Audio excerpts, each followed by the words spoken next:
Shalom a todos e bem-vindos ao canal Ouça a Torá. Vamos à terceira aliada Parashá, Shelach, que está no livro Bamidbar, capítulo 14, versículo 8 até o 25.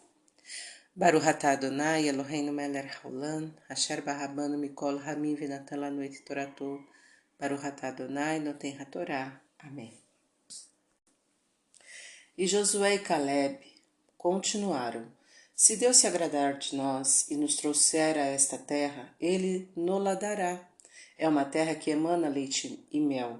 Não vos rebeleis contra Deus, e não temais o povo da terra, pois eles serão consumidos por nós como nosso pão. O amparo de Deus foi retirado deles, e Ele está conosco. Não os temais. E toda a congregação quis apedrejá-los. Mas a glória de Deus apareceu na tenda da reunião a todos os filhos de Israel, e Deus disse a Moisés: até quando este povo me irritará? Até quando não acreditará em mim, apesar de todos os sinais que fiz no seu meio? Eu o ferirei com mortandade e o exterminarei, e farei de ti uma nação maior e mais forte do que ele.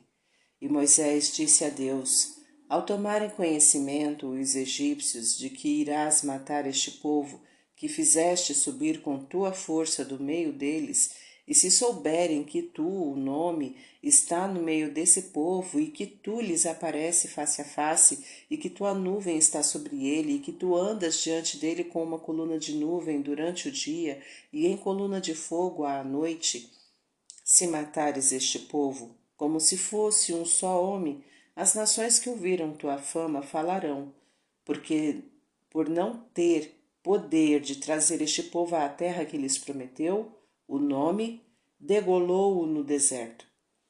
E agora rogo-te que engrandeça a tua força, ó Deus, como falaste. O nome é tardio em irar-se e grande em misericórdia.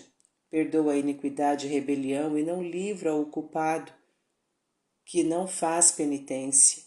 Considera o delito dos pais nos filhos e em terceiras e quartas gerações. Perdoa, rogo-te, a iniquidade deste povo conforme a grandeza de tua bondade, como tens perdoado este povo desde que saiu do Egito até aqui.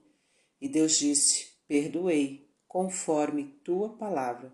Porém, tão certo como eu vivo, e que toda a terra se encherá da glória divina, todos os homens que têm visto a minha glória e os sinais que fiz no Egito e no deserto, e me puseram à prova 10 vezes, não obedecendo minha voz, não verão a terra que prometi a seus pais, e todos aqueles que me irritaram não a verão. Porém, o meu servo, Caleb, que já teve outro espírito e perseverou em seguir-me, trá-lo-ei a terra em que entrou, e sua descendência desterrará os seus habitantes. E o Amalequita e o Cananeu habitavam o vale. Amanhã voltai e parti para o deserto em direção ao Mar Vermelho. Amém. Baruch atah Adonai Eloheinu melech haolam, asher natan lanu torato toratemet v'hayo lanatah betocheinu. Baruch atah Adonai noten hatorá. Amém.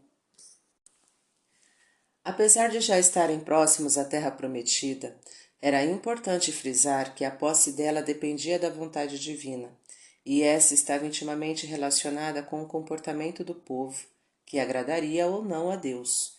Nunca devemos considerar as coisas como favas contadas. Deus é quem decide o que devemos alcançar, como e quando. Quanto mais nos comportamos a contento, as chances de conseguirmos sucesso em empreendimentos que não contrariem a vontade divina serão maiores. Deus sempre tem razão, daí o fato de que, se nos rebelarmos contra Ele, estamos demonstrando falta de fé em suas decisões. Confiemos nele, pois Ele é perfeito e quer o nosso bem. Não podemos ter a pretensão de entender todos os seus atos. Deus ampara a todos, a menos que ele decida o contrário, e isto ocorre, entre outros motivos, quando a pessoa ou o povo age contra a sua vontade a ponto de merecer ser derrotado por alguém que ele determina. Aparentemente, Deus interveio apenas para salvar Caleb e Josué, Isso contraria o livre-arbítrio do povo em escolher seus líderes. Ocorre que a intervenção divina foi também porque Deus queria exterminar o povo, visto que este o desafiava constantemente, e ele queria também premiar aqueles que lhe foram fiéis, e isto implicava em mantê-los vivos. Não acreditar em Deus é não querer reconhecer sua obra, o universo, a natureza, a vida, etc. Muitas pessoas, conhecendo um pouco de ciência, acham que Deus não existe. Elas não querem pensar em quem criou as leis da natureza que tanto prezam, quem propiciou o Big Bang. E Deus criou a luz. Quem teria definido o funcionamento da tão polêmica evolução das espécies? Essa cegueira irrita Deus, e estes descrentes poderão ter uma surpresa após a sua morte. Que se cuidem e só façam o bem, pois esse mérito Deus recompensará sempre. Moisés apela para as opiniões dos povos, visto que não conseguiria convencer Deus de salvar os filhos de Israel somente pelos méritos destes. Deus, por sua vez, tudo pode, inclusive influenciar a opinião dos povos, gerando fatos alternativos tão ou mais impressionantes do que a salvação dos filhos de Israel. Mas ele não quis isto. Deus apreciou a abnegação de Moisés e sua inteligência, e graças a ele salvou o povo da destruição. Moisés cita os atributos divinos, conforme as próprias instruções de Deus podem ser pronunciados para invocar a misericórdia e o perdão, mas não cita todos os 13, somente aqueles que cabem na ocasião. A demora em irar-se deve ser lembrada, pois Deus diz claramente que o povo o irritou. A misericórdia era necessária, pois o povo não merecia perdão por mérito próprio. O povo se rebelou, devendo ser esta falha citada para perdão. Moisés diz que o povo se arrependeu, portanto merece clemência. Quando os filhos de Israel pecam por causa da educação errada que os pais lhe proporcionam, dividem a culpa pelos pecados com os antepassados. Os pais desta geração eram escravos sem o conhecimento de como educar seus filhos dentro das leis divinas. Este fato podia criar resistências nos filhos, que por sua vez geraria o pecado de insubordinação. Deus perdoou o povo por causa de Moisés. O verdadeiro líder abre mão de seu benefício. Moisés não quis ser o patriarca de um novo povo, em detrimento de seus liderados. Moisés merecia continuar líder do povo que ele tanto amava. Chegará o dia em que Deus mostrará a sua glória ao mundo. Então todas as pessoas acreditarão nele, percebendo claramente que ele é vivo, ativo, onipresente. Será na era messiânica. São os 3 níveis de teste na crença em Deus a que ele submete o homem. A mais fácil é a ter visto sua glória e sua obra, pois fica evidente a sua presença. A segunda prova é a de pedir a Deus e ser atendido, e é a mais difícil. É a de acreditar nele, ouvir sua voz, isto é, obedecê-lo sem o ter visto, sua glória, e sem ter sido atendido em suas reivindicações. Cada pessoa passa na sua vida por estas provas algumas vezes.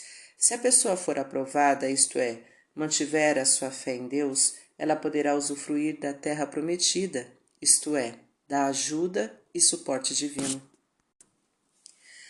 Caleb não se deixou influenciar pela opinião da maioria que ia contra as determinações de Deus, pois ele sabia que Deus daria a terra ao povo, independente das dificuldades. Não devemos seguir a maioria para o mal. Partir para o deserto simboliza ir rumo ao desconhecido, onde se pode ficar desorientado. O Mar Vermelho simboliza o milagre, pois Deus o abriu para a travessia dos filhos de Israel.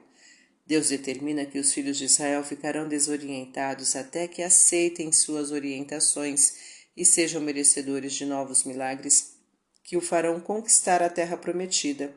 No momento em que aceitamos as orientações divinas, criamos um recipiente para receber as ações divinas que nos beneficiarão. Para refletir. Nunca considere as coisas como favas contadas. Deus é quem decide o que devemos alcançar, quando e como. Faça por merecer e terá sua recompensa. Não se rebele contra Deus. Se as coisas não estão acontecendo conforme a sua vontade, isto não significa que você está sendo prejudicado. Pelo contrário, Deus é perfeito e suas ações também o são. E isto inclui a atenção que Ele tem por você, querendo o seu bem e sua evolução. Tenha sempre fé nele. Procure mostrar aos descrentes a existência de Deus, seja através da ciência, seja através da fé. Se tiver dificuldades, peça auxílio de um especialista. Só não acredita em Deus quem não quer ver a realidade. Se a pessoa continuar descrente, convença-a a praticar somente o bem. Isto será reconhecido por Deus sempre. Deus aprecia a abnegação das pessoas que abrem mão de seu próprio conforto para ajudar os outros. Procure interagir com sua comunidade e ajudar os necessitados, mesmo que isso lhe suprima horas de lazer. Não acompanhe a maioria em assuntos que contrariam a vontade divina. Para exercitar, enumere 2 situações em que as favas contadas não funcionam para você. Qual a conclusão? Compartilha conosco a sua resposta. Tá gostando do conteúdo do canal? Então curta, comenta, compartilha. Se ainda não é inscrito, se inscreve, ativa o sininho e fica por dentro das novidades. Shalom a todos!